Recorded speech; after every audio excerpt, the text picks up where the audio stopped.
Hi guys, and welcome to your Friday, May 15th, Stronger Together workout. Your workout for today is a 15-minute AMRAP of max bench press, max bent over rows, and then you're going to follow that up with 10 box jumps. If you have a pull-up bar available, you will do max reps on pull-ups versus your bent over rows. For your warm-up, you're going to start with 2 rounds of starting with 10 PVC pass-throughs. So when you're doing your PVC pass-through, you can use a broom, you could use Swiffer, whatever you have available here. But make sure you start with your hands nice and wide, and as you loosen up, you can bring your hands a little bit closer together. But if you notice, Jenna's arms are nice and straight the entire time. If you cannot achieve this, right, then just go as far as you can where the arms stay straight and pushing away, and then bring the PVC pipe or broom right back over your head. You'll do 10 of those. You're going to do 10 Scap push-ups after your PVC pass-throughs. Scap push-ups look like this. You're in a push-up position, plank position. From here, if you notice, Jenna is rounding her back, pushing the middle of her back up towards the sky, and then dropping the shoulder blades together. You're going to do 10 of those. Next, you're going to do 10 TYWs. For your T, you're going to get some light weights if you have them, or you can even use like cans of soup. Notice that our thumbs are facing out, palms forward. You're going to go then from there, arms straight, pinning the shoulder blades together. You'll do 10 of those. From there, the hands are then going to start on the inside of the knees, and you're going to go out in a Y, right? So at a diagonal here, 45-degree angle, and you'll do 10 of those. Last is the W. For the W, you're going to have now your palms facing back towards you. She's going to drive her elbows high, bring her hands up to match her elbows, then hands drop, and the arms straighten. That is a W. So elbows up, hands down, arms straight. 10 of those. After your TYWs, you're going to go into 10 Spiderman lunges. Spiderman lunges, if you do not know, they look like this. The back knee can go down. You're taking a nice long lunge, right? She's going all the way down if she can to the ground, and then standing back up. That front foot should be planted. The heel should not be coming off the ground. From there, you're going to go into 10 inchworms. So your feet are going to stay nice and wide. You walk your hands out, and then you walk your feet into your hands. There's no push-up here. Just walk the hands out, feet into your hands.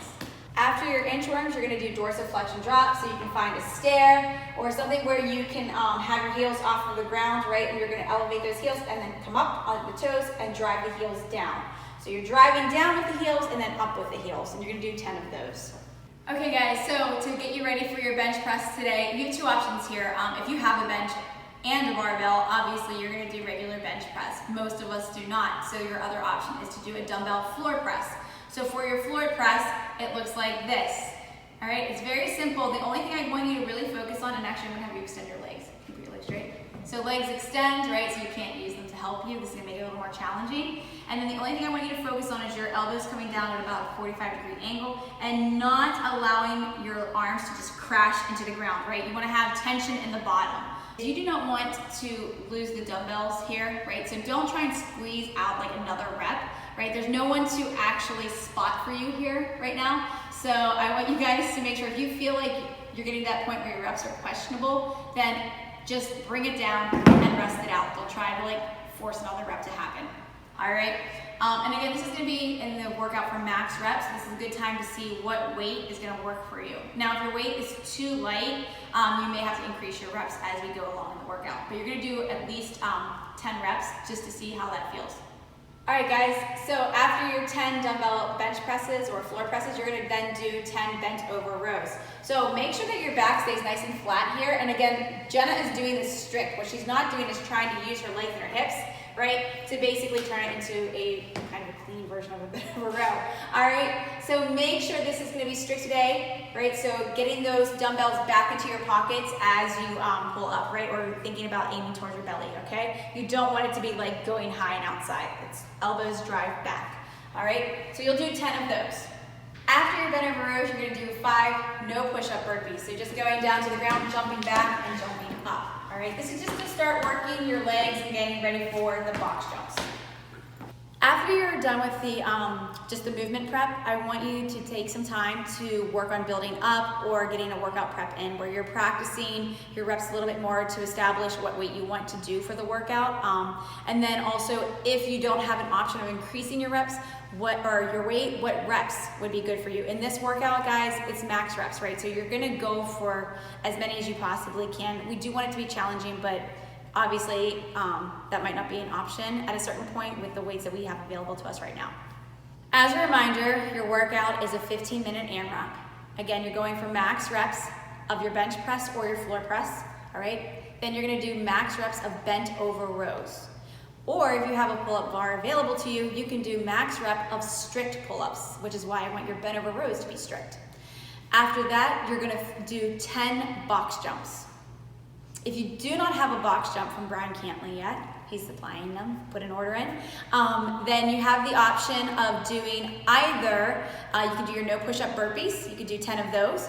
You could also just find a lower height object in your house that you feel safe stepping up or jumping up to, and you could do step-ups or jump-ups to a lower height object. Your accessory work today is going to be 3 rounds of 30 tricep extensions, 30 dumbbell curls, and 30 sit-ups. For your tricep extensions, you can use either 1 or 2 dumbbells depending on how heavy they are, but from here the dumbbells start behind the head and she's pressing straight up into those dumbbells and extending the arms, all right? Don't let the weight go too far behind you, right? And if this causes any issues with your shoulders, please let your coaches know. The next movement is 30 bicep curls. So for your bicep curls, they look like this, right? If this is too challenging for you, you can also do hammer curls. Some people prefer those. And if your weights are still too heavy, you could find a lighter object in your house. All right, again, you're doing 30 of them. We don't expect all 30 to be done in a row here. But make sure that you're keeping your core nice and tight. And again, try not to use your hips, right, to get the weight up, like this, the clean. Last movement for your accessory work is 30 ab mat sit-ups. So if you have an ab mat, obviously use it. If you don't, you can just do 30 regular sit-ups. If at any point you've been having problems with your hips, you can put your feet flat on the ground instead of having them together with the knees butterflied out. All right, but make sure in your sit-ups that you're really thinking about throwing the arms forward to help you get up, right? And then pushing yourself back on the way down to really give yourself that momentum. For your cool down, you're gonna do 2 rounds of a 30-second pec stretch. So for your pec stretch, you're just gonna find a place to put your hand, and from there, you're gonna actively turn away from your hand. All right, so you're gonna feel that all across the front of your body. So you'll do 30 seconds on each side. After your pec stretch, you're gonna do a cross-body shoulder stretch. You can even go into a triceps stretch as well here, where you bring the arm up and over the head, right, and pull down, just to give your triceps a little extra love after you've just taken care of them with those extensions. Your last movement will be a Samson stretch. So you're gonna go into a nice long lunge, driving those hips forward, and she's pushing her knee forward up her toe and then reaching up to the sky. All right, you're gonna hold that for 30 seconds on each side. All right, so that's your workout for today, guys. We hope you enjoy it. It really is gonna be a lot more muscular fatigue than anything that we're looking for, but we hope you have fun with it. Bye. Is that it? That's the best you can do? All right. Just checking.